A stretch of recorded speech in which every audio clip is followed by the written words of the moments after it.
quando eu estava como presidente, claro que eu já recebia uma estrutura que vinha, tinha o Della Rosa, que vinha já desde o tempo do Faustino, que eu já via, depois com o Benedini, e depois com o Dito Ciência, e o Della Rosa era um marco aqui.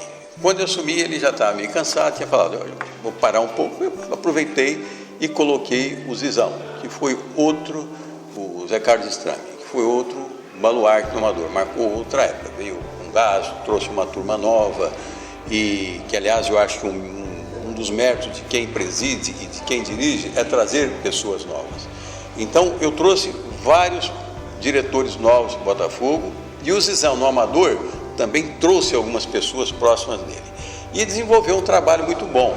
Então, no primeiro ano, fizemos um campeonato paulista bom, e após um ano desse trabalho, aí surgiu o maior fruto nosso, que foi na Copa São Paulo. Aí nós tínhamos jogadores que a gente já tinha encontrado nas categorias de base, que estavam indo bem, e outros que nós colocamos. 2 deles, que eu me lembro bem, que tinham parado, era o Marco Antônio Boiadeiro. Ele tinha parado, ele não era daqui, numa cidade pequena, Paulo de Faria, e ele ficava sozinho aqui, nos corredores aqui do estado de Santa Cruz, que ele morava aí no alojamento. E acabou indo embora o Boiadeiro para a casa dele, porque com saudade da família, tinha uma namoradinha lá, então isso tudo influiu. E o Marco Antônio parou de jogar futebol. E o Zizão, que era o departamento, podíamos trazê-lo de volta, tal. Eu não, Zizão, mas claro, o menino joga bem, vamos dar um jeito. Então, tinha um ex-jogador do Botafogo, que morava lá em Paulo de Faria, que foi quem tinha indicado. Nós entramos em contato com ele, vamos ver se o menino volta, nós vamos dar um apoio aqui para ele, maior. Aí pedi, olha, vocês levam esse menino no cinema, vai para lá, em suma, dê uma atenção para ele não ficar sozinho, isolado. E assim foi feito, e o Marco Antônio Boiadeiro pegou gosto pela coisa, quer dizer, futebol ele já sabia, né? Era no início, mas sabia. E paralelamente a isso, com o Raí. O Raí tinha parado o futebol. Por outros problemas pessoais dele, ele tinha parado. E foi a mesma coisa também, só que o Raí morava em Ribeirão Preto. E o Zizão pediu para que eu recebesse, até lá no meu consultório, na Policlínica, eu estava lá, para não vir aqui, então levou lá no consultório. Eu conversei com o Raí, e o Raí tinha uma pretensão simples, ele estava pensando de casar, ele não sabia se ia trabalhar no comércio ou se voltaria para o futebol, mas ele precisaria de uma bolsa, alguma coisa. E a única coisa que ele solicitou foi uma bolsa, algo assim como um salário mínimo, uma coisa, não me lembro o valor exato, mas próximo disso. E falamos várias coisas. Eu só fiz uma pergunta para ele. Falei, olha, você realmente está com vontade de jogar? Você vai?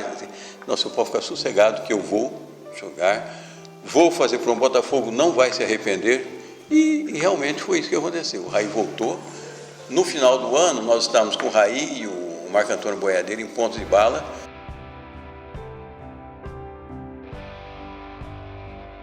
O Botafogo foi vice-campeão jogando com o Atlético Mineiro a última partida.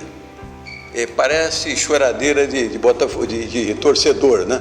Mas não é. O Botafogo perdeu aquela partida porque o Pacaembu, onde foram todos os jogos, estava chovendo muito, acabou o gramado. Ficou o estádio, o gramado, ficou como um barro, uma lama que grudava na bola, então não andava. O forte do nosso time era a rapidez. Toninho Cajuru, para quem lembra, né, o ponta direita, Marco Antônio Boiadeiro, tinha o Nelson, que depois foi para o Palmeiras, foi para o Sporting, para o Benfica, para o Sporting foi o Chiquinho. E o outro centroavante que revezava com o Nelson era o Chiquinho, que foi para o Flamengo e depois foi para Portugal, Benfica. E Raí na minha esquerda e o Paulo Egídio. Mas essa meninada corria demais além do meio de campo, que era o forte do Botafogo. E nesse jogo a bola não rodava, porque não era só poça d'água, era a lama, né? E perdemos por 1-0, né, no jogo. Mas de qualquer maneira o Botafogo foi vice-campeão da Taça São Paulo, foi a única vez que foi. E eu poderia citar outros jogadores. Eu falando ali do time, eu citei o Toninho Cajuru, tinha o goleiro Celso Cajuru, aliás o Rogério estava, Celso já estava subindo para o time de cima. O Chiquinho foi uma revelação enorme, um jogador rápido, ligeiro, né? Tanto é que ele foi para o Flamengo e do Flamengo foi para o time de Portugal. Então, tem o Arnaldo, que está hoje ainda no diretor do Regatas, era um grande jogador. Em suma, tinha vários lá.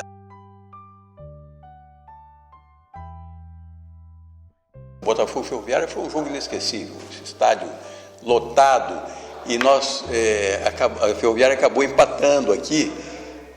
A bola batia na trave, vinha no goleiro, uma hora teve um pênalti, mas caiu no pé do jogador do Botafogo, ia fazer o gol, o juiz nem deu o pênalti, porque já era praticamente gol feito. A bola acabou batendo na trave, o goleiro... Olha, esse foi um jogo muito emocionante, mas o jogo, em suma, melhor momento do Botafogo na parte de futebol profissional, quando eu fui presidente, foi esse Campeonato Paulista, que nós fomos bem, e depois fomos para a Taça de Ouro, que seria a Série A do brasileiro hoje.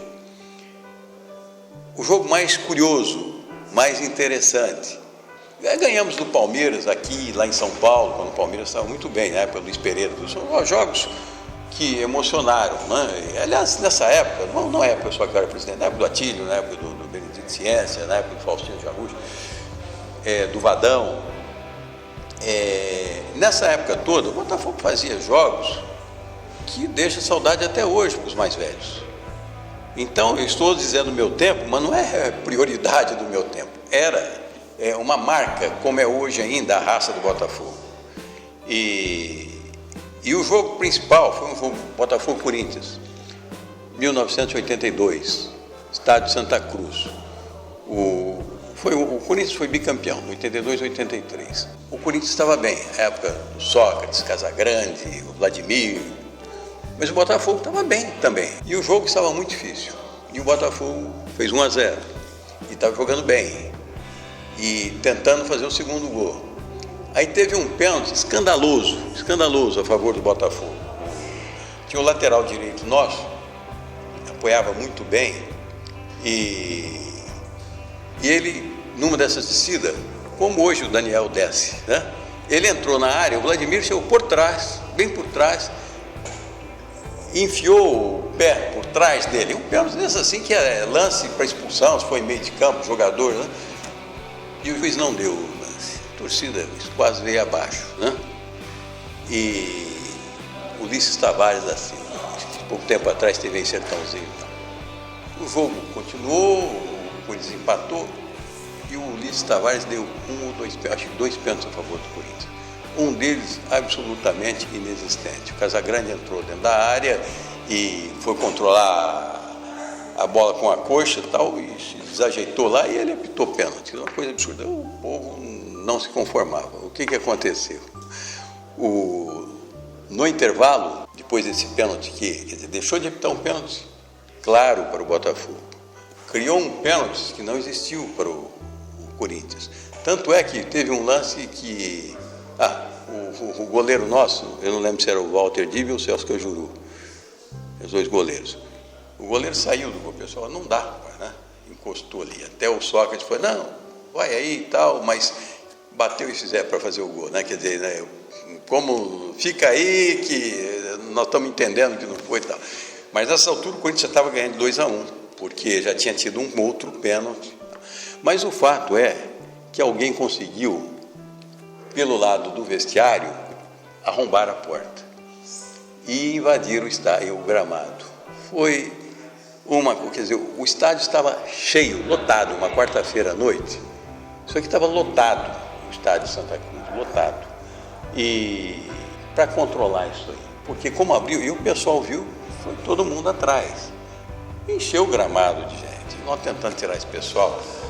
Foi uma coisa assim, e o Ulisses Tavares, inclusive, disse que depois invadiram o vestiário, roubaram um Rolex dele, disse que ele falou que tinha um Rolex lá, nós tivemos que pagar esse Rolex depois, porque isso aí implica, sei lá, tentamos acertar as coisas todas, mas no fim nós fomos lá, o Botafogo pagou o eventual estrago, porque ficou lá na federação um clima meio desfavorável, mas não, vamos pelo menos limpar essa imagem. Mas esse jogo foi inesquecível, pelo futebol e pelo circo todo.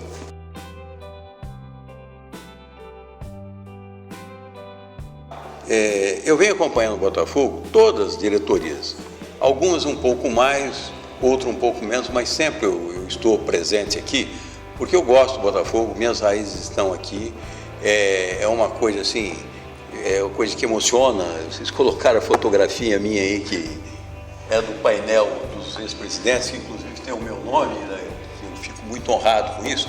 Essas coisas causam, vamos dizer, uma alegria, né? Para não dizer emoção, mas causam uma alegria. Mas eu sempre continuei participando, ou um pouco mais ou um pouco menos, mas sempre, né? E então, quem passa, às vezes o torcedor nem fica sabendo, mas quem passa por aqui sabe que eu estou sempre presente e eu não pretendo também me afastar. Eu não sei quando tem, às vezes, algum presidente aqui que se fecha e não gosta muito de coisa. Não é comum isso no Botafogo, mas às vezes tem alguém que prefere trabalhar num esquema mais interno, tal, que eu respeito também.